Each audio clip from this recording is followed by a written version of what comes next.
श्रीमते भक्तिवेदांत स्वामी नित्यानंद नमस्ते सरस्वती देवी गौरवाणी प्रचारे निर्विशेष शून्यवादी पाश्चात्य देशतारिणी जय श्री कृष्ण चैतन्य प्रभु नित्यानंद द्वैत गदाधर श्रीवासादि गौर भक्त वृंद हरे कृष्ण कृष्ण कृष्ण हरे हरे हरे राम राम।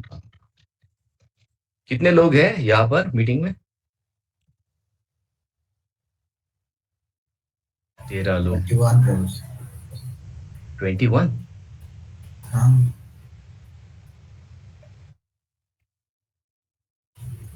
हाँ हाँ हाँ, ओके ओके ओके। अरे डॉक्टर साहब हरे कृष्णा। अरे वाह वाह, क्या मैं बोला आपकी मुलाकात हरे नहीं होगी कृष्ण। अभी तो तक? मुझे मैं बोला अभी तो डॉक्टर आएंगे ही नहीं अब तो। अभी तो क्या लग गई आपकी lottery. Okay okay, thank you. तो हम आज एक थोड़े इम्पोर्टेंट विषय पर चर्चा करेंगे। चूंकि हमारे साथ कई सारे यूथ जुड़े हैं और मेजोरिटी हमारा यूथ ग्रुप ही है। तो एक दो स्टोरीज मैं आपके साथ शेयर करूंगा। दो तीन स्टोरीज हैं और कहीं ना कहीं ये एक मैसेज मैं आपके सामने रखना चाहता हूँ कि एज अ यूथ, ये आपका जो एज है, अ, ये एक बहुत वाइब्रेंट एज है। इसमें एनर्जी है, इसमें रिसोर्सेस है। हर लेवल पर आपके पास शायद अन्य बाकी चीजें नहीं होगी, बट एक एनर्जी लेवल, एक डिजायर्स का लेवल, एक बाहर का इन्फ्लुएंस, ये बहुत सीरियस इम्पैक्ट हुआ होता है और होता रहता है।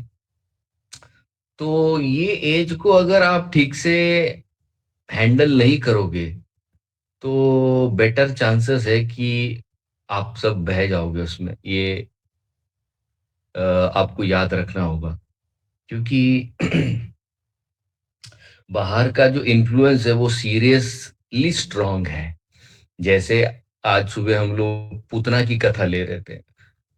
पूतना के विषय में नारद मुनि जो है वो कृष्ण को पूछते हैं कि भाई ये पूतना का क्यों उतना तुमने उद्धार किया, इतना इसमें इतना क्या विशेष था कि तुम सीधा पर्सनली गए उसको मिलने के लिए और तुमने उसका उद्धार किया स्वयं होकर। तब फिर नारद मुनि को कृष्ण उसकी बैक स्टोरी बता रहे, उसके पास्ट लाइफ की स्टोरी बताते हैं। तो पास्ट लाइफ में ये जो पूतना है एक ब्राह्मण की बेटी है, और ब्राह्मण की बेटी है तो बहुत पायस है, बहुत उसमें डिवोशन है कृष्ण के प्रति। और फिर उसके शादी की उम्र होती है, एंड उसके पश्चात फिर वो जो व्यक्ति है जिनके साथ उनका विवाह होता है वो भी एक अच्छे व्यक्ति है, और लेकिन वो इतना डेडिकेटेड नहीं, डिवोटेड नहीं। अब ये इतना डिवोटेड ना होने की वजह से ये अब इनके साथ जब रहते हैं पिछले लाइफ में, तो ये इनको देखकर वो भी डिवोशनली बहुत चार्ज हो जाते हैं और उनको भी अच्छा लगता है कि भाई, और जितनी शास्त्रीय क्लैरिटी पूतना के पास होती है, माने पिछले लाइफ की जो ब्राह्मणी बेटी है, तो ये इनके हस्बैंड को उतनी क्लैरिटी नहीं होती। तो बहुत खुश हो जाते हैं और फिर उनके साथ रहते रहते सारे डिवोशनल एक्टिविटीज को पिकअप कर लेते हैं उनके हस्बैंड। और एक टाइम आता है कि दोनों इतने स्टेडीली भक्ति करते हैं, इतने स्टेडीली भक्ति करते हैं, और बहुत अच्छा उनका रिलेशन भी डेवलप होता है, एक दूसरे के प्रति लॉयल्टी भी होती है, और बहुत सारी चीजें उनमें बहुत अच्छी होती है। तो एक दिन की बात है कि जब इनके जो हस्बैंड है वो तीर्थ यात्रा के लिए जाते हैं, तो जाने से पहले वो कुछ चीजें बोलकर जाते हैं उनको। वो उनको ये कहते, कुछ बेसिक चीजें हैं, हमको दिखने में शायद इतनी पावरफुल या इतनी बड़ी नहीं लगे, क्योंकि हम आए दिन इन चीजों को एक्सपीरियंस करते हैं या उनमें रहते हैं। तो वो सबसे पहले उसको कहते हैं कि भाई आप अकेली नहीं घूमोगी यहाँ वहाँ। तो कहती ठीक है। फिर दूसरा वो कहते हैं कि ज्यादा समय आप बाहर नहीं रहोगी, जो भी आपको करना है घर में कीजिए, जो भी आपको डिवोशनल प्रैक्टिसेस करनी है। तीसरा वो कहती है कि दूसरे के घर में आपको ज्यादा टाइम नहीं रहना है। चौथा, वो कहते हैं कि किसी भी व्यक्ति से आपको जरूरत से ज्यादा बातें नहीं करनी है। और भी छोटे छोटे इंस्ट्रक्शंस है, जैसे बाहर का नहीं खाना है, या बाहर अगर आपको कोई ऑफर करे तो वो आपको नहीं एक्सेप्ट करना है। तो इस तरह से वो कहते हैं कि आप आपके जपा होगा, आपका डेली जो स्पिरिचुअल प्रैक्टिस है उसको आप मिस नहीं करोगे। तो वो कहती ठीक है, नहीं करेंगे, क्योंकि दोनों डेडिकेटेड है, मैरिड है, लॉयल है एक दूसरे के प्रति। तो इस तरह से फिर वो चला जाता है। कुछ दिन बहुत अच्छे जाते हैं, कुछ दिन के बाद उसे पूजा की कुछ सामग्री लेने जानी है। तो वो जाते समय जंगल से जाती है, तो वहां के फूल पत्ते जो भी वर्शिप के लिए लगते हैं वो लेती रहती है। अब वो काफी समय हो जाता है, क्योंकि वो एक उसमें एक नेचुरली जो एक फॉरेस्ट के प्रति आकर्षण है, और बहुत दिनों के बाद वो बाहर आई है। तो काफी टाइम हो जाता है, अकेली है। तो वो जब ज्यादा टाइम अकेली है, तो वहां पर एक लड़का, एक व्यक्ति है, उसको देखते रहता है, और वो देख रहा है उसको। और फिर वो उसका पीछा करने लगता है। और जब वो पीछा करने लगता है, तो सीधा आके बात करता है उससे। अब जब सीधा आकर बात करता है, तो वो कहती है कि भाई हमसे बात मत कीजिए, हम दूसरे लोगों से नहीं बात करते अननेसेसरी। तो उन दोनों में काफी लंबा सा डिस्कशन होता है। अब देखिए, ये इसका एक माइंडसेट है, इसका एक माइंडसेट है। ये एक डिवोशनल बैकग्राउंड से है, ये एक नॉन डिवोशनल बैकग्राउंड से है। और नॉन डिवोशनल बैकग्राउंड और डिवोशनल बैकग्राउंड, कई बार क्या होता है कि नॉन डिवोशनल बैकग्राउंड बहुत ज्यादा आपको इन्फ्लुएंस कर सकता है। ओके। तो अब इन दोनों में जो चर्चा चलती है उसमें भी काफी समय, धीरे धीरे क्या होता है कि वो लड़का इसको कन्विंस करने में सक्सेसफुल हो जाता है कि भाई आप जो कर रही हो, ये चैंटिंग करने की क्या जरूरत है, ये इतने सारे नियम, ये एकादशी का व्रत, ये यहाँ तीर्थ यात्रा में जाना, वो करना, ये बोले ये सब करने की कोई जरूरत नहीं। बोले मानवीय देह है ना, भोग के लिए बनाया गया, इसको बस एंजॉय करो आप।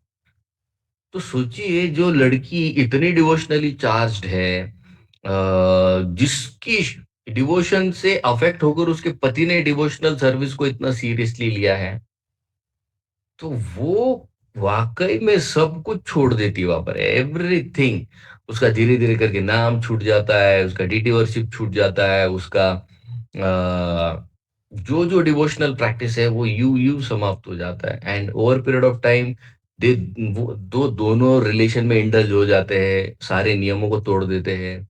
उसके खाने पीने में कोई परहेज नहीं होता है, सब कुछ खत्म हो जाता है। फिर कुछ समय बाद उसका हस्बैंड वापस आता है, वो देख के ही समझ जाता है कि यहाँ पर बहुत कुछ गड़बड़ हो गई है। तो फिर भी उसको मनाने का प्रयास करता है, बट वो कहती है कि मैं अब वहां से नहीं आ सकती। मेरे कहने का मुद्दा ये है कि भले ही आप एक बहुत अच्छे फैमिली बैकग्राउंड से हो, ओके, हमारे माता पिता हमारे लिए इतना कुछ करते हैं, हम आज डिवोशनल प्रैक्टिसेस में हैं, हमारा एक बहुत अच्छा लाइफस्टाइल है, हमारा एक अच्छा रूटीन है, ये सारी चीजें बहुत अच्छी है, इसमें कोई दो राय नहीं है। बट मैं आपको ये बताना चाहता हूँ कि बाहर का जो इन्फ्लुएंस है वो सीरियसली चैलेंजिंग है, सीरियसली चैलेंजिंग है। हम उसको, देखिए, एक तो सबसे पहले हम उस लाइफस्टाइल को जी कर आए हैं, कई हम में से कई लोग हैं जो उस लाइफस्टाइल को जी कर आए या उस लाइफस्टाइल में रह कर आए हैं। तो उसके प्रति तुरंत आकर्षण वापस से निर्माण होना कोई बड़ी बात नहीं है, वो बह जाएंगे हम लोग उसमें, अगर हम सावधानी न रखें। विशेष करके क्या होता है, there has to be a serious restriction, restriction नहीं कहेंगे उसको, बट वो जहां पर एक फ्री डीलिंग होता है, विशेष करके मेल और फीमेल में फ्री डीलिंग होता है, जहां पर आप एक दूसरे से यूं ही मिल सकते हो, वहां पर हमें बहुत ज्यादा सावधान रहना है, क्योंकि स्कूल में, कॉलेजेस में ये फ्री डीलिंग के नाम पर बच्चों ने इतने सारे गलत डिसीजंस लिए हैं कि लाइफ में फिर बाद में बहुत पछताना पड़ता है। ये जो फेज है जिसमें ये एनर्जी है वो बहुत ज्यादा है, और जहां पर एनर्जी बहुत ज्यादा है तो व्यक्ति एक नेचुरल चैलेंजिंग माइंडसेट में होता है, उसको लगता है क्या होगा, देखेंगे, देख लिया जाएगा। हाल ही में हम एक वीडियो देख रहे थे, किसी ने भेजा, मैं खुद नहीं देख रहा था, किसी ने भेजा, तो उसमें उन्होंने किसी फोटोग्राफर ने पूरा वीडियो बनाया है कि शेर जो है अपने शरीर को छोड़ रहा है। तो वो जो शेर है अभी इतना पावरफुल है, यंग बॉडी है, पूरा यंग बॉडी, लेकिन कोई नहीं है अगल बगल में, कोई नहीं। बट उसको कुछ आभास हो रहा है कि कुछ तो है। तो आभास होने के बाद कुछ समय, मैं हार्डली एक आध आधे मिनट के अंदर वो अपने आप नीचे गिर गया। अपने आप नीचे गिर गया और झटपटाने लग गया, जोर जोर से हाथ पैर मार रहा, हाथ पैर मार रहा। और मारते अभी कुछ नहीं है वहां पर, एक चिड़िया भी नहीं है वहां पर, और देखते देखते क्या होता है, वो अपना दम तोड़ देता है। अब कौन उसको क्या कर रहा है, कौन उसके साथ खिलवाड़ कर रहा है कि इतना बड़ा देह वाला शेर इतना डरा हुआ है, डरा ही नहीं, वो कुछ मिनटों में अपने शरीर को छोड़ देता है। तो कहने का मुद्दा क्या है कि आज बॉडी यंग है, आज मेरे पास ताकत है, मेंटल, फिजिकल, इमोशनल। तो ये जो एनर्जी है, इस पर मैं लाइफ लॉन्ग के डिसीजंस नहीं ले सकता। आपको बहुत सोच समझकर फ्यूचर के डिसीजंस को नापना होगा, समझना होगा। ताकत के अनुसार आपको डिसीजंस लेने होंगे, क्योंकि ये जो एनर्जी है ये फेड होने वाली है, ये रिड्यूसिंग एनर्जी है। क्योंकि इसका ग्राफ ऐसा होता है, छोटा बच्चे में धीरे धीरे धीरे धीरे एनर्जी बहुत होती है, पीक पर आता है 21, 22, 24, 25 पकड़ लीजिए, उसके बाद प्लेटो आ जाएगा। 25 से आज तो 20 से 25 का प्लेटो है। 25 के बाद उतरना शुरू हो जाएगा, हम आप पकड़िए और 2 4 साल, 27 28 तक रहा, उसके बाद ये उतरने लग जाएगा और ज्यादा से ज्यादा 40 तक चलेगा। आज मिड लाइफ क्राइसिस, जिसको 40 के बाद के क्राइसिस कहते हैं, बहुत कॉमन है, फिर वो हस्बैंड वाइफ के हो या किसी भी व्यक्ति में, उसको मिड लाइफ क्राइसिस कहते हैं, जो आजकल बहुत प्रोमिनेंटली हर जगह दिखाई रहे। क्योंकि रिलेशनशिप में वो आनंद नहीं आता है, एक दूसरे से वो लगाव नहीं रहता है। सो ये सारी चीजें मैं आपको क्यों बता रहा हूँ, क्योंकि ये फेज में अगर आप खुद को ट्रेनिंग प्रॉपर नहीं करोगे, खुद का ख्याल ठीक से नहीं रखोगे, आप कहीं पर भी कितना भी इंडल्जेंस करोगे, and still if you feel कि मैं हैप्पी रहूंगा, सेटिस्फाइड रहूंगा, अच्छा परफॉर्म करूंगा, तो ये नहीं होता है। क्योंकि बाय डिफॉल्ट आपकी एनर्जी कई जगहों में लग जाएगी। दूसरा एक एग्जाम्पल वो भी बहुत प्रोमिनेंट है, वो है हमारी माता अंजना का।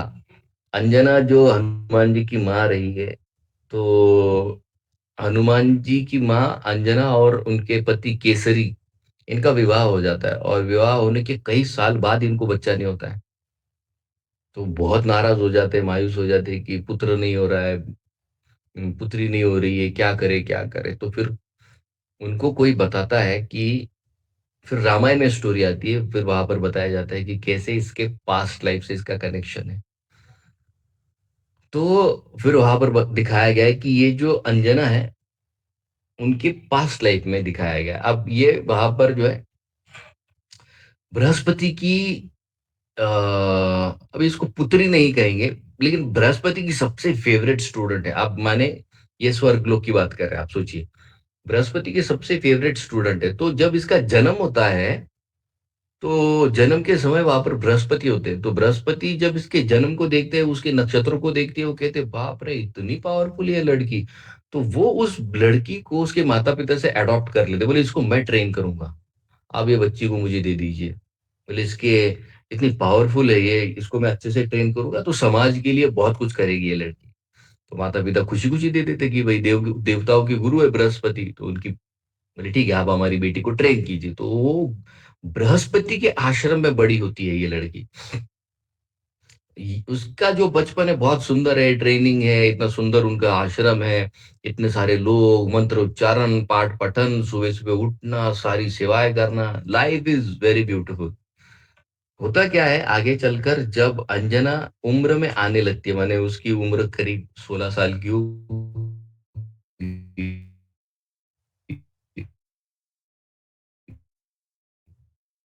उस समय की बात। अब लग रहा है कि उस समय में होता है, और यूथ में सबसे बड़ा क्रेविंग इस चीज को लेकर होता है कि एक्सप्लोर करने की इच्छा होती है, नया कुछ करने की इच्छा होती है, जो कि एक नेचुरल है, जो कि बहुत अच्छा है, करना भी चाहिए, लाइफ को एक्सप्लोर करना चाहिए।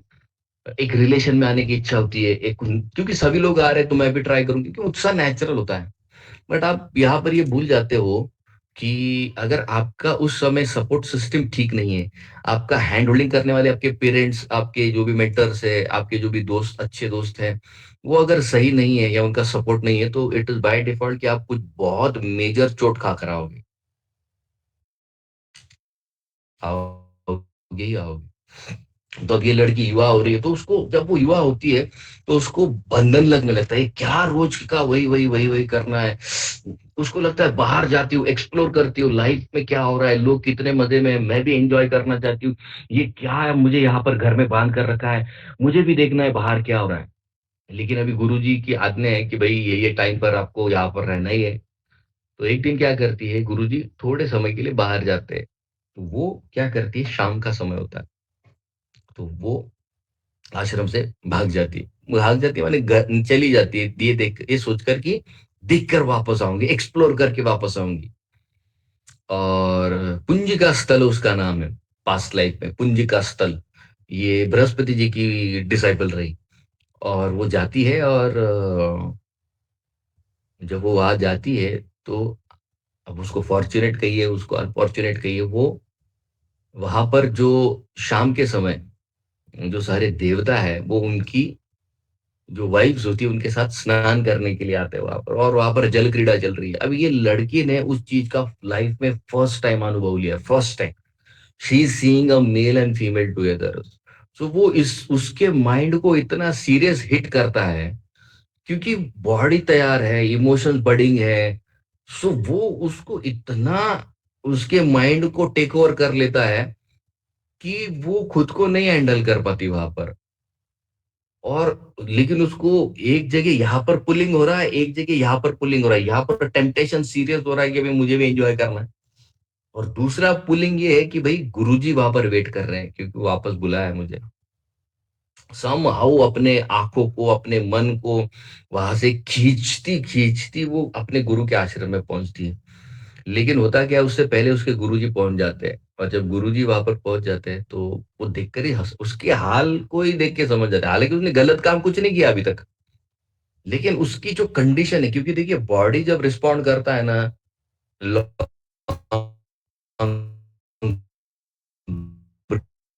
ब्रीदिंग या शॉर्ट, एकदम आपका ब्रीदिंग शॉर्ट हो जाएगा और बाल बिखरे, क्योंकि नेचुरल हो जाता है, तो उनकी अवस्था देखकर ही उनके गुरुजी समझ जाते हैं कि ये ऐसी जगह गई थी जहां इसने जाना नहीं चाहिए था। इसकी जो प्यूरिटी है वो अब डिस्टर्ब हो चुकी है। तो उसके गुरु बहुत नाराज हो जाते हैं, क्यों? क्योंकि उन्होंने लंबे समय से इस लड़की पर बहुत मेहनत ली थी, क्योंकि वो चाहते थे कि ये समाज के लिए उपयोगी बने, ये कुछ करे समाज के लिए। तो वो बहुत नाराज हो जाते हैं, और नाराज होकर गुस्से में वो शाप देते हैं कि तेरा मन जो है ना, बंदर की तरह चंचल हो गया है, तो तू मानव लोक में जाकर बंदरी बन, और तुझे क्या इच्छा है वो वहां पर पूरी कर। तो वो जोर जोर से चिल्लाने लगती, क्योंकि अभी देखिए जब शाप हुआ, तो उसका जो भी मोमेंटम था एंजॉयमेंट का, खटके से उतर जाता है। तो ये हमेशा याद रखिए, ये वेव्स में चलता है, हमेशा वेव्स होती है, लस्ट की वेव, एंगर की वेव, ग्रीड की वेव, एंग्जाइटी की, ये वेव्स में चलता है। अगर आप वहां से कुछ ऐसा नहीं करते, तो ये वेव बढ़ती रहेगी, लेकिन जब वो हिट होता है, तो वेव ब्रेक हो गई। और जैसे ही वेव ब्रेक हो गई, तो वो समझ गई कि भाई मुझसे बहुत बड़ी गलती हुई है, क्योंकि मुझसे भी कुछ एक्सपेक्टेशंस थे किसी से, किसी के। तो वो रोने लगती है, फिर कहती है माफ कीजिए। तब वो कहते ठीक है, अब मैंने बोल तो दिया है, लेकिन तेरे, तू अब तक तूने जो भक्ति की है, जो तूने साधना सेवा की है, उसके बल पर तुझे एक बहुत सुंदर पुत्र होगा, जो कि इस समाज का कल्याण करेगा। और फिर वो यहाँ पर आती है, केसरी के साथ उसका विवाह होता है, और केसरी के साथ उसका विवाह कैसे होता है, वो भी बहुत जबरदस्त स्टोरी है। उसके पीछे एक, मतलब टोटल फिल्मी जिसको कहते हैं ना, एकदम फिल्मी उस दोनों का स्टोरी है मिलने का। वो एक लड़की, वो अकेली होती है, क्योंकि ऋषि की कन्या है, माने जंगल में रहती है, अकेली है। फिर वो विलन आता है, विलन उसके पीछे लगता है, और विलन पीछे लगता है, तो वो एक घर में घुस जाती है, वो घर में घुसती है, तो फिर विलन वहां तक पहुंचता है। तो वो वहां पर साधु बैठे, तो कहते मुझे बचाओ बचाओ, बोले तुमको बचाने वाला सिर्फ एक ही व्यक्ति, वो है केसरी। अब ये आ जाता है गेट पर, ये विलन, और वो ऋषि है, और ये लड़की है बीच में, तो लड़की फिर से धक्का मार के भागती है, और भागते भागते ये विलन भी उसके पीछे भागता है, और एक जगह जब आता है, वो थक जाती है। अब वो सोचती है केसरी कौन है, केसरी कब आएगा, और कहाँ होगा केसरी। ये सोचते सोचते वो जहां गिरती है, वहां पर एक व्यक्ति खड़ा होता है, और वो होता है केसरी। तो ये ऐसे फिल्मी स्टोरी है इन दोनों की मिलने की। और फिर केसरी और उसका युद्ध होता है, केसरी उसे मार देते हैं, और फिर सारे जो वहाँ के लोग होते हैं बोलते हैं आप दोनों एक दूसरे के लिए बनाए गए हो। और वहाँ के जो ऋषि है, उनके घर के जो बड़े हैं, फिर उनके अनुमति से इन दोनों का विवाह होता है। सो ये जो स्टोरी मैं आपको बता रहा हूँ, ये हमारे लाइफ के इर्द गिर्द भी होते हुए दिखाई देगी, कईयों के लाइफ में होती होगी। लेकिन आप अगर अभी खुद पर वो संयम नहीं रखोगे, खुद पर वो पेशेंस, खुद पर पेशेंस से काम नहीं करोगे, तो जाहिर सी बात है कि एक ऐसा स्टेप आप ले लोगे, फिर जिससे बाहर आना आपके लिए बहुत मुश्किल हो जाएगा, बहुत मुश्किल हो जाएगा। इसलिए ये जो फेज आपका है यूथ, जहां पर आप में बहुत कुछ आप डेवलप कर सकते हो, बस ये एक चीज को आप याद रखिए कि यहाँ पर अगर आपने खुद का आत्म संयम खोया, क्योंकि सीरियस टेम्पटेशन से बाहर, सीरियस माने रियल सीरियस टेम्पटेशन से, अगर सोचिए पूतना उसके पास्ट लाइफ में इतनी भक्ति करने के पश्चात अगर फिसल गई, अब वो पूतना की स्टोरी तो आधी ही रहेगी। उसका पति इतना समझाता है, वो बोलती है नहीं मुझसे नहीं हैंडल होता, मैं नहीं कंट्रोल कर पाती अपने टेम्पटेशंस को। तो एक दिन इतना बताने के बाद भी वो उसको मिलने के लिए चली जाती है। तब वो उसको शापित करते हैं कि भाई तू, तेरी मति राक्षसी हो चुकी, तू कुछ भी खाने लग गई है, तू कुछ भी बकवास करती है, तो कैसे भी तेरा सीरियस गंदा बिहेवियर हो चुका है, तो वो उसको शाप देते हैं कि तू राक्षसी बन गई। और जैसे वो सुनती है तो उसका फिर साइकिल ब्रेक हो जाता है, वो जो पैशन का वे होता है, तो वो समझ जाती है कि अभी राक्षसी बनना पड़ेगा। तो वो माफी मांगती है, तो वो कहती है कि तूने अब तक जो भक्ति की है, वो भगवान कृष्ण तेरा उद्धार पर्सनली करने के लिए आएंगे। सो यस, हम में से, आप में से कई लोग जो यूथ, ये सारे ही यूथ है, बट उम्र में आपके काफी सारे अंतर है। कुछ एकदम 8-9 स्टैंडर्ड के हैं आपके बीच, और कुछ कॉलेज पास आउट्स भी है, मास्टर्स में है कुछ लोग, ऐसे भी लोग हैं। तो आपको क्या है ना, आपको खुद पर वॉच बहुत रखना पड़ेगा। आप किससे बात करते हो, आप किससे कितना बात करते हो, आप क्या विषयों पर बात करते हो। देखिए, मैं ये नहीं कह रहा हूँ कि आपके लाइफ में कोई अभी न हो, होने के लिए समय आपको नेचर ने दिया है। यूथ का जो टाइम है वो पढ़ाई का टाइम है, वो हैबिट फॉर्मेशन का टाइम है, वो खुद के पर्सनैलिटी को डेवलप करने का टाइम है। और विवाह एक प्रॉपर यज्ञ है। वैष्णव संप्रदायों में या वैष्णव सिद्धांतों में या वैदिक सनातन संस्कृति में विवाह को संस्कार माना गया है। विवाह माने शुद्धिकरण की प्रक्रिया है। अगर इतनी शुद्ध अशुद्धि आप स्कूल लाइफ में, कॉलेज लाइफ में उठाकर लाओगे, तो आगे चलकर भयंकर आपको उसके कॉन्सिक्वेंसेस भी झेलने पड़ते हैं। कॉन्सिक्वेंसेस माने क्या? अगर मान लीजिए आपने आपके माइंड को किसी के साथ भी बैठकर बात करने के लिए ट्रेन किया हुआ है, कहीं पर भी खाने के, अब ये हैबिट बन चुका है आपका, तो आपको अच्छे बुरे का कोई अंतर नहीं रहेगा। आपको समझेगा भी नहीं, आपको नॉर्मल लगेगा। जैसे एक लास्ट स्टोरी बता दो 2 मिनट में। ये स्टोरी आती है महाभारत में, जहां पर अब हमारे अम, द्रोणाचार्य और उनके दोस्त द्रुपद की स्टोरी है। तो द्रुपद और उन दोनों में झगड़ा हो जाता है।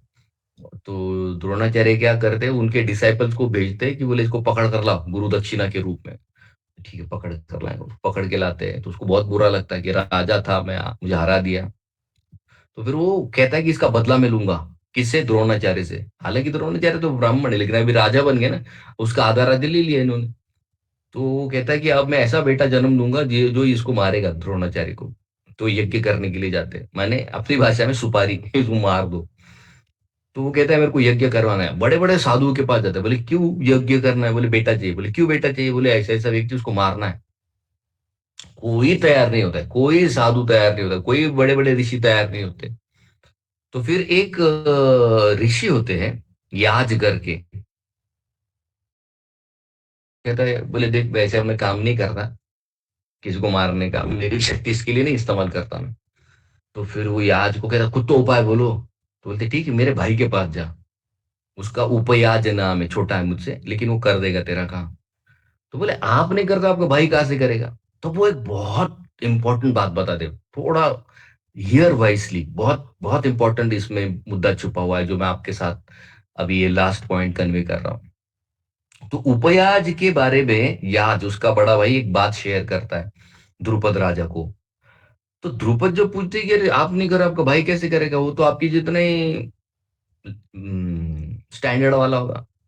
तो कहते नहीं, वो करेगा तुम्हारे लिए काम। बोले कैसे, आपको कैसे पता था? वो एक स्टोरी बताते याज के बारे में। तो वो कहते कि एक दिन मैं और याज, याज और उपयाज दोनों जंगल से जा रहे हैं, और एक जगह आती है जहां पर उसका जो छोटा भाई है उपयाज, उसको भूख लग जाती है। और जब भूख लग जाती है तो ये जो उसके बड़े भाई है याज, ऋषु आगे चल रहे, थोड़ा सा पीछे है।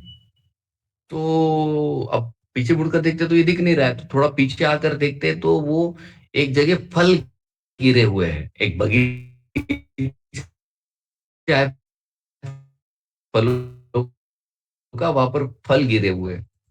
तो वहां पर वो देखते हैं कि ये जो उपयाज है, उसने वहां से ही नीचे जमीन से ही फल उठाया और वहीं पर खाना शुरू कर दिया।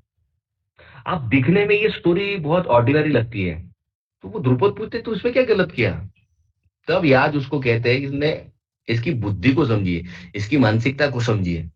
सबसे पहले उसने पूछा नहीं कि भाई किसके फल है, किसका बगीचा है, मालिक को पूछा नहीं कि खाओ क्या तुम्हारे फल। दूसरी बात, फल नीचे गिरा हुआ है, उसने उसको धोया नहीं। तीसरी बात, उसने इसको देखा नहीं कि खाने योग्य है कि नहीं, उसने सीधा उठाकर खा लिया। तीन चीजें हैं। तीन इतनी सिंपल चीजें हैं, हम में से कई लोग तो उसको यूं ही तोड़ देते होंगे, बट उसके पीछे मानसिकता बहुत गहरी है। डिस्क्रिमिनेशन नहीं रहा था उपयाज के बारे में। तो अगर खाने पीने में उपयाज का डिस्क्रिमिनेशन नहीं है, तो धन अर्जन करने में उपयाज का कहाँ डिस्क्रिमिनेशन रहेगा, बताइए आप मुझे। खाने पीने में जिसका डिस्क्रिमिनेशन नहीं है, वही सेम पैटर्न हर जगह पर दिखेगा। उसके बिहेवियर में, उसके स्टडी में, हर जगह पर वही दिखेगा, क्योंकि एक बहुत मेजर एंड इंपॉर्टेंट एस्पेक्ट है आपके लाइफ का, ईटिंग। और ये ध्रुपद राजा जाता है उपयाज के पास, बोलता है ऐसा ऐसा, बोले ठीक है कर दूंगा। इतना शॉक हो जाता है, क्यों? क्योंकि उसके भाई ने उसकी नस को पकड़ लिया था कि भाई इसमें डिस्क्रिमिनेशन ही नहीं है खाने पीने के बारे में। अगर खान पान का डिस्क्रिमिनेशन नहीं है, तो धनार्जन में भी कहाँ डिस्क्रिमिनेशन करेगा? अच्छा धन, बुरा धन, धन धन है उसके लिए। लेकिन वो ये नहीं जानता कि धन के साथ उसके कर्म भी आते हैं, उसके रिएक्शंस भी आते हैं। ओके, सो आप ये जो सब लोग कॉलेज लाइफ में हो, बहुत हैपनिंग है आपका लाइफ, अगल बगल में बहुत टेम्पटेशंस है, आपको सीरियस रहना पड़ेगा। क्योंकि ये ह्यूमन फॉर्म ऑफ लाइफ जो इतनी रेयरिटी से मिला है। देखिए, ह्यूमन फॉर्म ऑफ लाइफ एक बात है, उसमें आप कृष्ण भक्ति में आए हो, और कृष्ण भक्ति की इतनी महिमा गाई है, सुदुर्लभा कहा गया है उसको। 8 जो लक्षण है भक्ति के, उसमें एक लक्षण है सुदुर्लभा। भगवान सब कुछ दे देते, सब कुछ, धन, शोहरत, इज्जत, दौलत, बड़ा पोस्ट पोजीशन, लोग आपके पीछे पीछे आएंगे, प्रभु जी, माता जी, ये है वो है। यू विल नॉट गेट भक्ति। सब कुछ मिल, इसलिए उसको दुर्लभा नहीं कहा, सुदुर्लभा कहा गया। बहुत रेयर है, ये लास्ट चीज है। और यहाँ पर जितने भी हम लोग बैठे हैं ना, मान के चलिए, हम सब लोगों ने वो सारी तपस्याएं कर ली है, सारे व्रत वैकल्य, दुर्गा की पूजा, शंकर जी की, गणपति की, सूर्य की, देव, सब कुछ कर चुके हैं। उसके पश्चात हम 20 लोग यहाँ पर बैठे हुए हैं। वरना मुझे तो कोई कोई डाउट नहीं है कि यहाँ बैठने के लिए हमने वो सब किया हुआ है जो रेयरिटी दिखाता है इस कृष्ण भक्ति की। तो इसलिए इस ह्यूमन फॉर्म ऑफ लाइफ को, ये जो मानव स्वरूप मिला है, इसको थोड़ा सीरियसली लीजिए। हम ये नहीं कह रहे कि आप लाइफ को एंजॉय मत कीजिए, बिल्कुल कीजिए, लेकिन एंजॉय करने के कुछ तरीके हैं, उन तरीकों को आप सीखिए। उसमें आप में पर्सनल लेवल पर कहीं संयम दिखना चाहिए, कहीं कंट्रोल दिखना चाहिए। हर चीज में आपको प्योर इम्प्योर को देखना पड़ेगा, सीखना पड़ेगा, समझना पड़ेगा। तब फिर हम एक प्रोग्रेसिव ग्राफ की बात कर सकते हैं स्पिरिचुअल लाइफ में। ओके, बहुत बहुत धन्यवाद। हरे कृष्णा, शिल प्रभुपाद की जय। सॉरी मुझे लेट हो गया, आज मैं थोड़ा आपको वेट करवाया, तो कृपया माफ कीजिए। But next time. और हुआ क्या कि रुक्मिणी माता जी ने जो मैसेज भेजा, उसमें उन्होंने नेक्स्ट टाइम ऐसा कुछ लिखा था, तो मुझे लगा नेक्स्ट टाइम मैंने नेक्स्ट वीक का है। तो मीत ने मुझे पूछा, वो बोले प्रभु जी, आप दो दो क्लास कैसे देंगे कंटिन्यूस? बोला अरे अभी का वीक का नहीं, वो नेक्स्ट वीक का है। बापू तक मीत यहाँ पर वो बोल रहा था मुझे, बोले 2 बजे तो क्लास है, आप तुरंत दूसरा क्लास कैसे लोगे? तो मैंने बोला अरे नहीं नहीं, वो नेक्स्ट संडे का लिखा है उसने ग्रुप में। तो वो सोच के मैं फिर बाहर से आया और तुरंत रेस्ट करने चले गया। So sorry for that. Yes, किसी के लिए किसी का कोई क्वेश्चन है आप पूछ सकते हैं।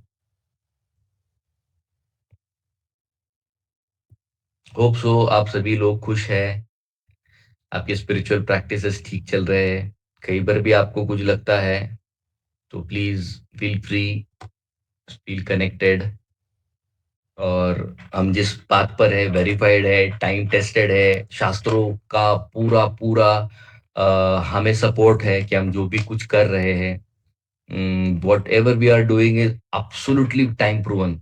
इसमें कोई दो राय नहीं है। तो आपको जब भी किसी भी चीज के बारे में डाउट है तो आप पूछते रहिए, मैसेजेस भेजते रहिए, जहां जहां हेल्प लगे वहां पर हेल्प लीजिए। ओके, ठीक है, किसी का कोई क्वेश्चन नहीं है तो यहाँ पर विराम देंगे हम। ओके, किसी को कुछ चैट बॉक्स में डालना है? हरे कृष्णा, जानवी, पंचांग प्रणाम।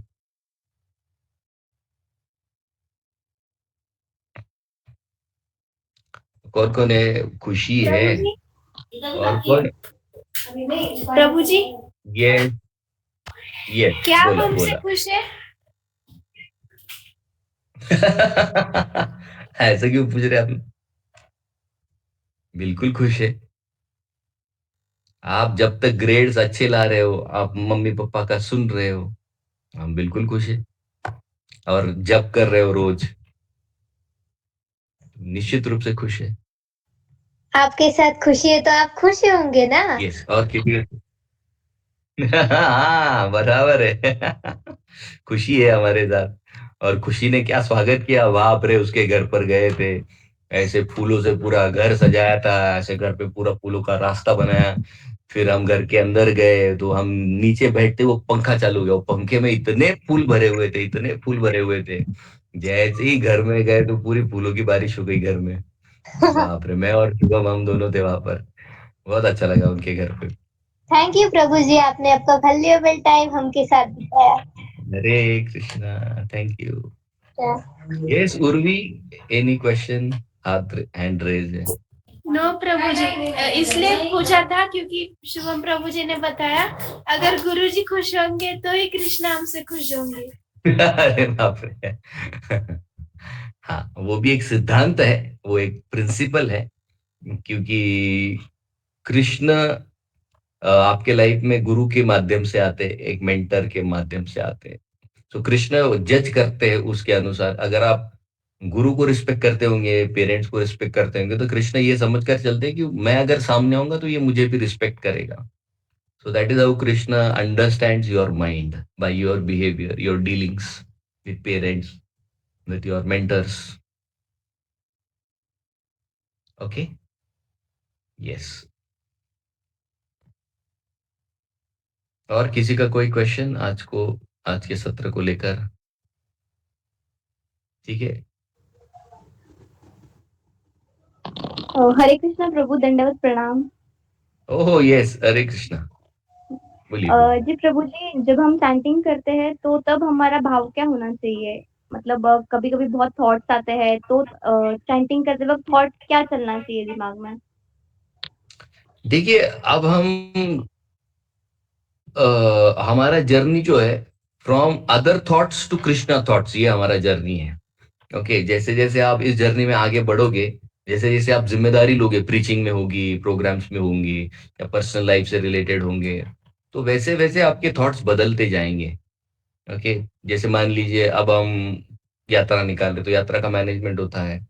तो जब करते हैं समय वो यात्रा के थॉट्स आते हैं, अगर कितने लोग आएंगे, आएंगे नहीं आएंगे, फिर उसको कॉल करना है, फिर इसको कॉल। हालांकि ये जरूरी नहीं है, but they are always better than all those negative thoughts जो पहले आते थे, या जो एकदम ही खराब तरीके के थॉट्स आते थे, उनसे ये थॉट्स काफी हद तक बेटर है।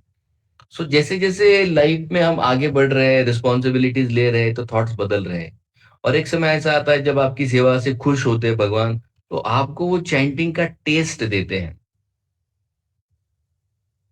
तो अगर आपको नाम जप में कुछ करना है, प्रेयर करना है, तो प्रे फॉर भाव शुद्धि।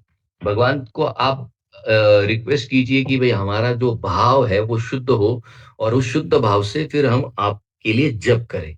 तो भाव शुद्धि से कृष्ण बहुत जल्दी आपको फेस टू फेस दिखेंगे।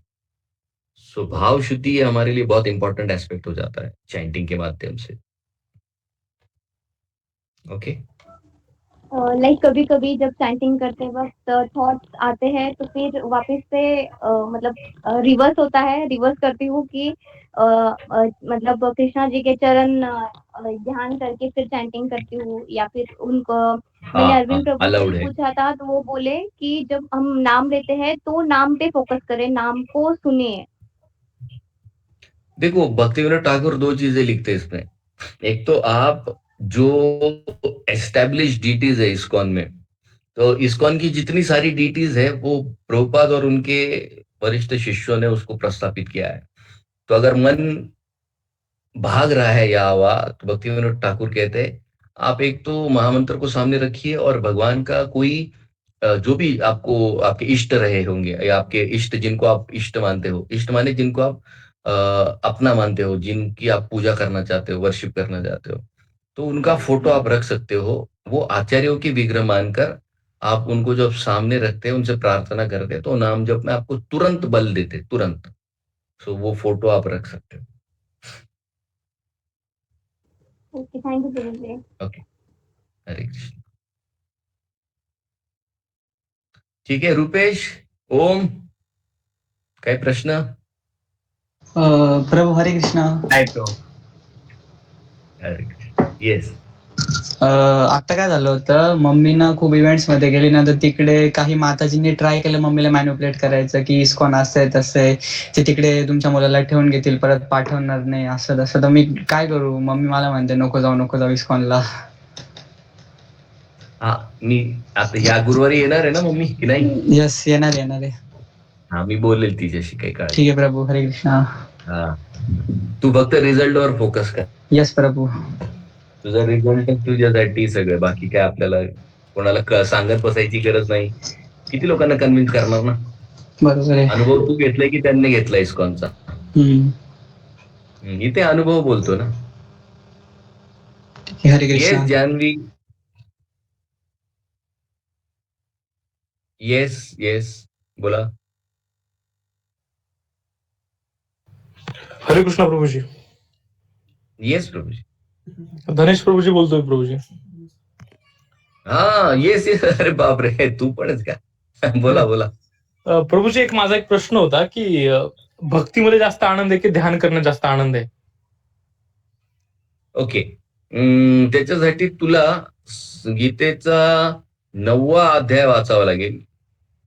पहिले 6 अध्याय जे आहेत ते कर्मयोग आणि कर्मयोग टर्निंग इनटू ध्यान योग आहे.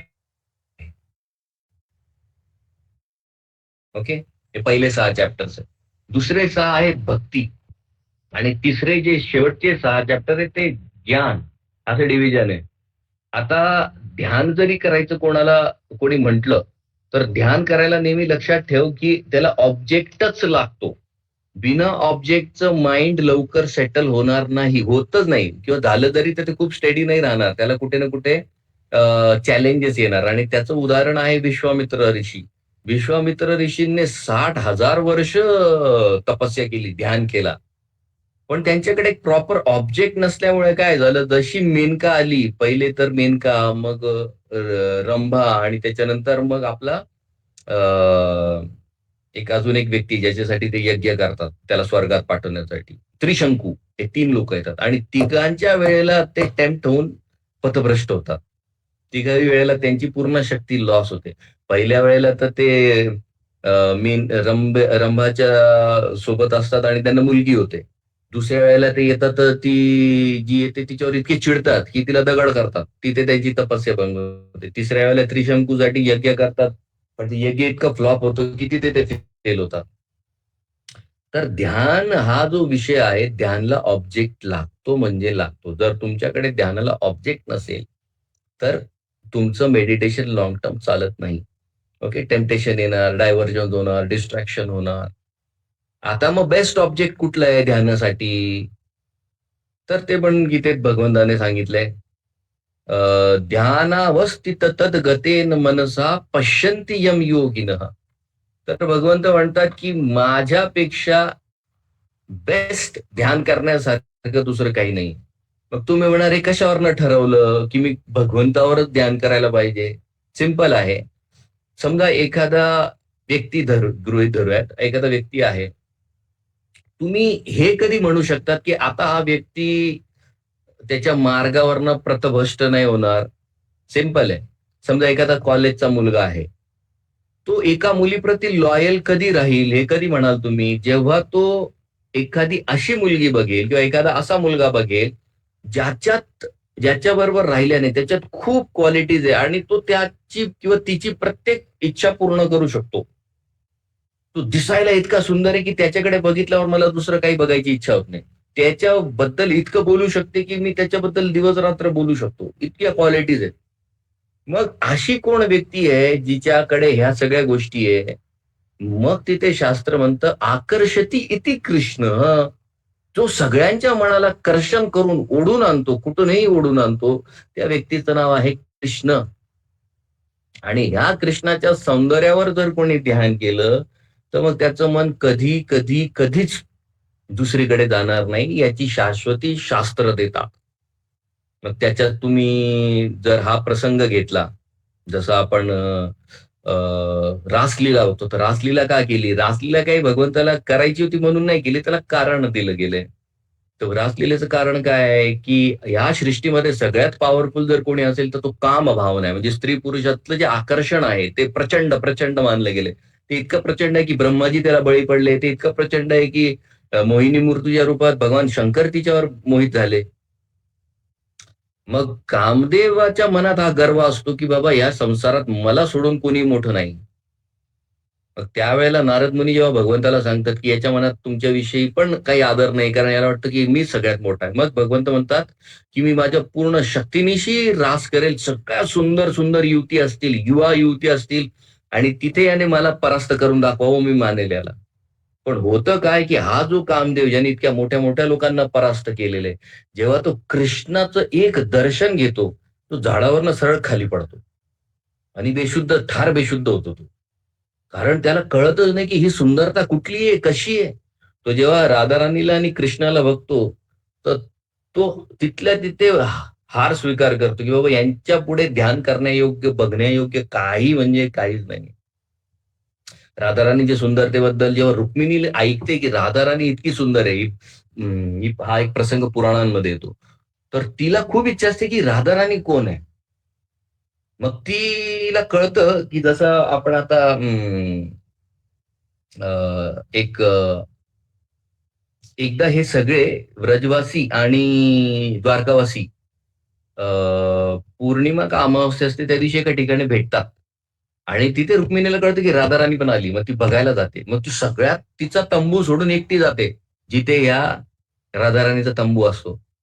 मग ती सगळ्यात पहिले तंबूत जाते. ती बघते तो इतकी सुंदर, ती मुलगी इतकी सुंदर, बाप रे बाप. मग ती तिला विचारते तू राधाराणी आहे का? ती म्हणे नाही, मी राधाराणीची सगळ्यात लोएस्ट लेवलची सेविका आहे. मग ती म्हणते बापरे. मग असं करत करत ती पुढे जाते.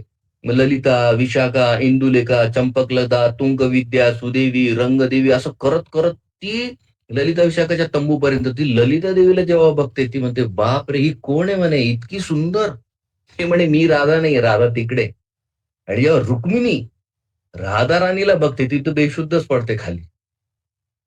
मुद्दा काय आहे, ध्यानाला जे स्वरूप पाहिजे ते इतकं आकर्षक पाहिजे, इतकं आकर्षक पाहिजे की मग तिथून मी कुठेही पतन नाही झालं पाहिजे माझं. तिथून डिस्ट्रॅक्शनचा विषय संपतो. मग तुम्ही कितीही मोठा आणा चॅलेंज, मला नाही फरक पडणार, कारण मी एका उच्च कोटीच्या रूपात आस्वाद घेतो आता. So meditation is less of meditation and meditation is more about beautiful experiences. इतक्या उच्च कोटीचे रूप, रस, गंध, स्पर्श याचा अनुभव घेण्यात मी इतका गुंतलोय की आता मला सृष्टीमध्ये बाहेर काय चाललंय मला काही फरक पडत नाही. ओके. आपल्याला जे मेडिटेशन शिकवलं गेलं इट इज अबाउट समथिंग, तुम्ही ध्यान करा. पण त्यातलं पण ध्यान येतं कुठे हो? यम, नियम, आसन, प्राणायाम, प्रत्याहार, धारणा, ध्यान, समाधी. आपल्याला 4च स्टेजेस शिकवले. यम नियम पण कोणी शिकवत नाही. फक्त ध्यान आणि प्राणायाम आणि तुमचे पोस्चर, आसन आणि प्राणायाम 2च गोष्टी शिकवल्या जातात. आणि त्या 2 गोष्टींना तुम्ही 8 गोष्टींचं स्थान देतात, जे की एकदम चुकीचं आहे. ठीक आहे? तर ध्यान करू शकतात, पण त्याला ऑब्जेक्ट तसा पॉवरफुल पाहिजे. आणि कृष्णाशिवाय सगळ्या शास्त्रांच्या अनुसार काही नाहीच आहे इतकं सुंदर. सो ध्यान जरी करायचं असेल तर अल्टिमेटली अकॉर्डिंग टू शास्त्र तुम्हाला कृष्णाचंच ध्यान करणं आहे. शंकर ध्यान करतात कृष्णाचं, दुर्गा करते ध्यान कृष्णाचं. त्याच्यानंतर सगळेच कृष्णाचं ध्यान करतात, की ती व्यक्ती इतकी सुंदर आहे. पण आपल्याला डायरेक्ट ध्यान करण्यापर्यंत आपला सध्या पोहोचणे, कारण मन दूषित आहे.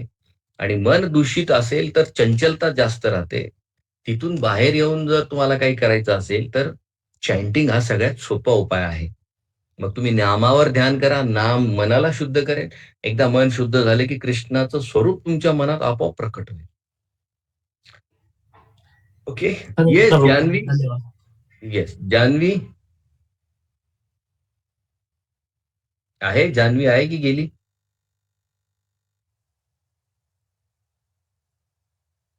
लगता नहीं है वो.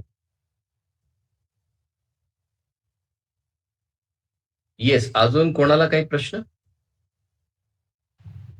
प्रभू सत्य जापमाळ केल्याने पण हरे हो कृष्ण प्रभू.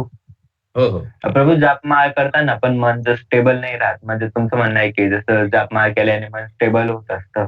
हो हो, होईल होईल. त्याला वेळ लागेल. त्याच्यासाठी हे बघ कसं आहे, जप औषध आहे. आता समजा एखाद्याला खोकला झाला, डॉक्टर 2 गोष्ट देतात. एक औषध देणार आणि एक त्याला सांगणार की थंड खाऊ नको, फ्रिजचं पाणी पिऊ नको, बाहेर थंड हवेत फिरू नको.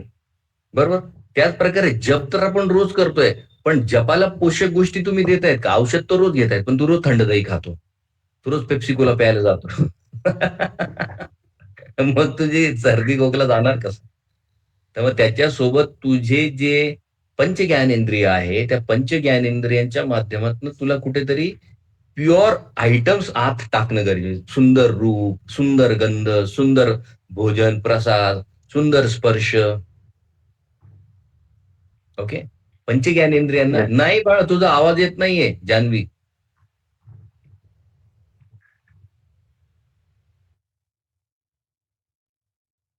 तू टाईप कर पाहिजे तर मेसेज. येस, अजून कोणाला काही प्रश्न? ओके. यस प्रभु. हाँ जी, बोलिए. कुछ लोग बोलते हैं कि ध्यान करते वक्त हमें भगवान आके हमसे बात करते हैं, तो वो क्या बात सच है? भगवान बात करते, बात सच है, लेकिन वो अभी का स्तर नहीं है. जैसे मैंने आपको 8 स्टेजेस बताए, यम, नियम, आसन, प्राणायाम. प्रत्याहार में आपके मन का डायरेक्शन बदलता है. जो आप बाहर सुख ढूंढते हो उसको आप बाहर अंदर ढूंढना शुरू कर दोगे. वो उसको कहते हैं प्रति आहार. बाहर का आहार कम कम कम, अंदर का आहार बढ़ता है, प्रति आहार. उसके बाद आएगा धारणा. ऑब्जेक्ट पर आपका मन फोकस होने लगता है. कुछ समय लगेगा, कुछ नहीं लगेगा. उसको कहते हैं धारणा. धारण करना, पकड़ कर रखना. धारणा बदलेगी ध्यान में. ध्यान माने लंबे समय लगेगा बट बीच में टूट जाएगा, उसको कहते हैं ध्यान. और ध्यान फिर अंत में जब परिणित होने लगता है या कल्मिनेट होता है, वो उसको समाधि कहा गया है. तो भगवान के दर्शन आपको धारणा से आगे होते हैं. ओके. धारणा से पहले नहीं हो पाएगा आपको, क्योंकि अशुद्धता बहुत ज्यादा है मन में, और जहां अशुद्धता है वहां कृष्ण आने के चांसेस बहुत बहुत कम है.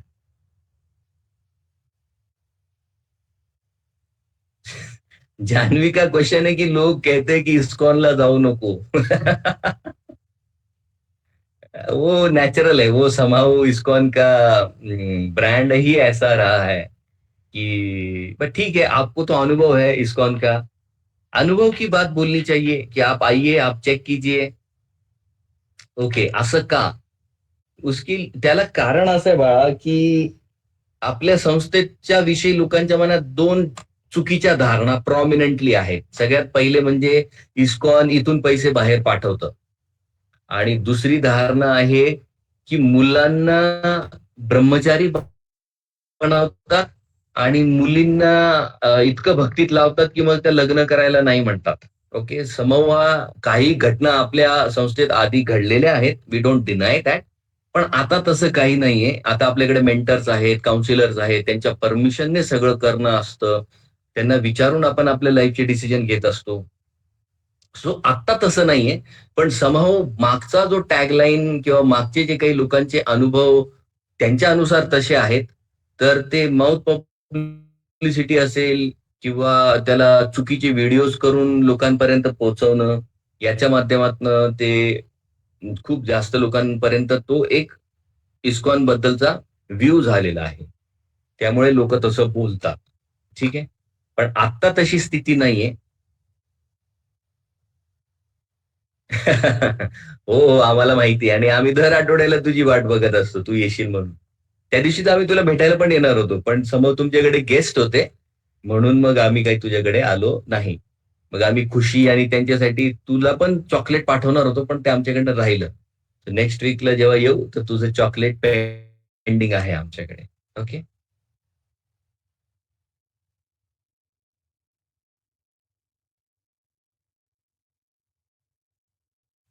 हाँ, तो खुशी का एक बहुत इंपॉर्टेंट क्वेश्चन है। तो खुशी पूछ रही है कि इस्कॉन के लोग, ऐसा कहा जाता है की दुसरे देवताओं को नहीं मानते. आता खुशी तूच सांग की आतापर्यंत आपण कुठले कुठले फेस्टिवल बनवले, जरा माईक ओपन कर आणि सांग. हो प्रभूजी, आपण सर्व केलं. आषाढी एकादशी केली, गणपती त्याच्यानंतर केलं, कथा घेतली ती आपण आपण.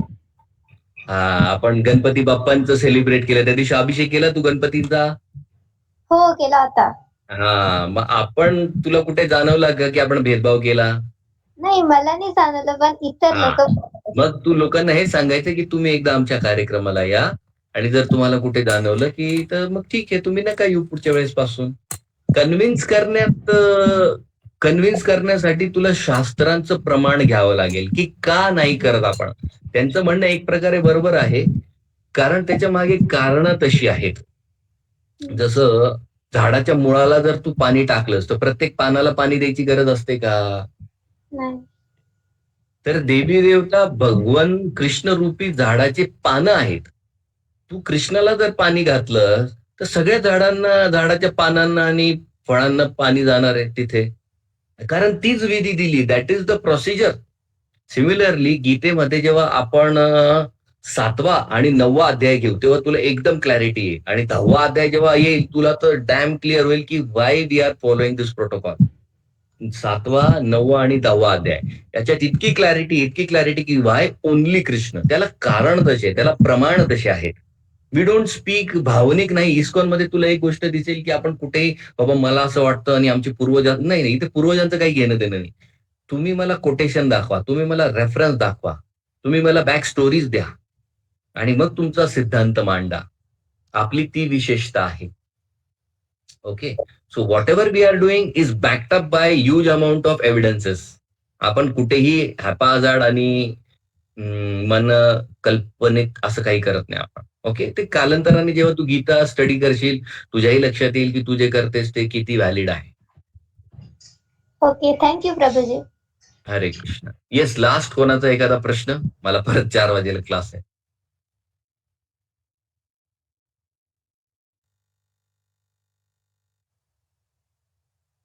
ओके, किसी का और कोई क्वेश्चन नहीं है तो वाइंड अप करें. कोणाचा हात आहे का वर? येस येस, सत्याप्रभू बोलिए बोलिए. हरे कृष्णा प्रभु जी धन्यवाद. येस बोलिए. हाँ, ऑडियो आ रही प्रभु जी ठीक से? यस. प्रभु जी जो आप जो अभी कह रहे थे ना, जो चैंटिंग करने के समय जो अष्टांग योग कुछ कह रहे थे, तो आज हमारा क्लास का भागवतम श्री कृष्ण चैतन्य स्वामी महाराज ले रहे थे.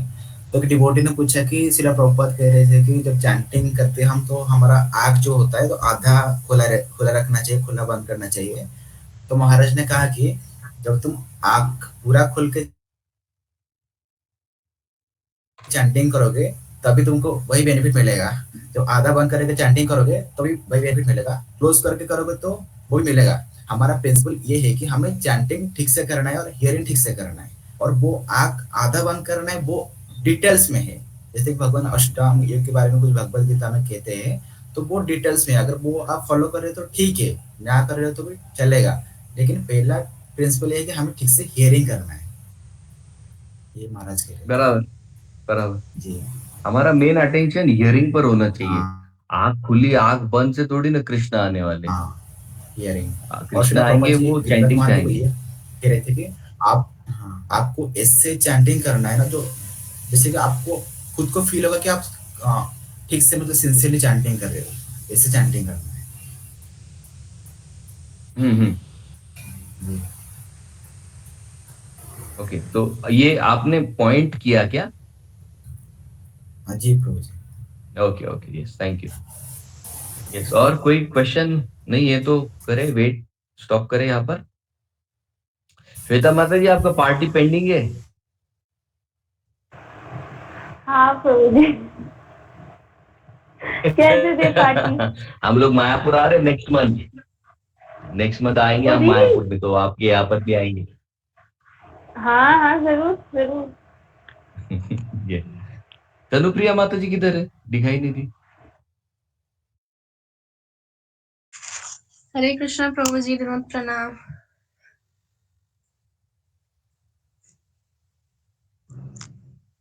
हरे कृष्णा प्रभु जी। आइए क्या? जी प्रभु जी आए हैं। ओ हरे कृष्णा। यस यस, आपकी आवाज ही नहीं आ रही थी यहाँ पर।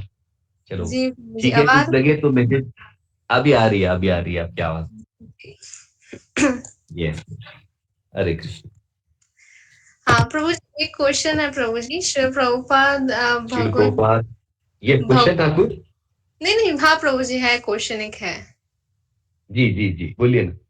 प्रभुपाद जी 9.2 के क्लास में श्लोका की क्लास में प्रभुपाद जी बता रहे हैं कि स्टोन में कॉन्शियसनेस होती है। हम्म। प्रभु जी ओके। कैसे कॉन्शियसनेस होती है? मतलब हम लोग तो अभी इतना दिनों से हम लोग पढ़ रहे हैं, उसमें कुछ होता ही नहीं, तो प्रभुपाद बोल रहे हैं कि उसमें लोअर लेवल ऑफ कॉन्शियसनेस होती है। वो स्टोन लिविंग कैसे है? हाँ, तो आलिया का स्टोरी किस चीज को कनेक्ट करता है? आलिया की स्टोरी सुनी है ना आपने? जी प्रभु जी। हाँ, तो आलिया स्टोन बनी थी कि नहीं? हाँ वो वो तो। परसीव कर पा रही थी। हाँ, वो परसीव कर पा रही थी तभी तो उसके मन का शुद्धिकरण हुआ ना, वरना उसका शुद्धिकरण कैसे हुआ? और her to get purified she had to have some consciousness. अगर वो कॉन्शियस नहीं होती तो कैसे वो शुद्ध होती? तो प्रभु जी जो 84 ओके, लैक्स तो में यस, आता है उसमें भी पड़ता है। उसमें भी। वो उसमें आता है। ओके वो प्रभु। जैसे मूविंग होते हैं ना, तो वैसे नॉन मूविंग में आएगा वो। अच्छा। ओके। ठीक है प्रभु जी, thank you so much. Hare Krishna. Hare Krishna. Yes. Okay, और किसी का कोई क्वेश्चन नहीं है तो ओके, सो कुछ लगे तो प्लीज मैसेज कीजिएगा। हरे कृष्णा। शिल प्रभुपाद की जय।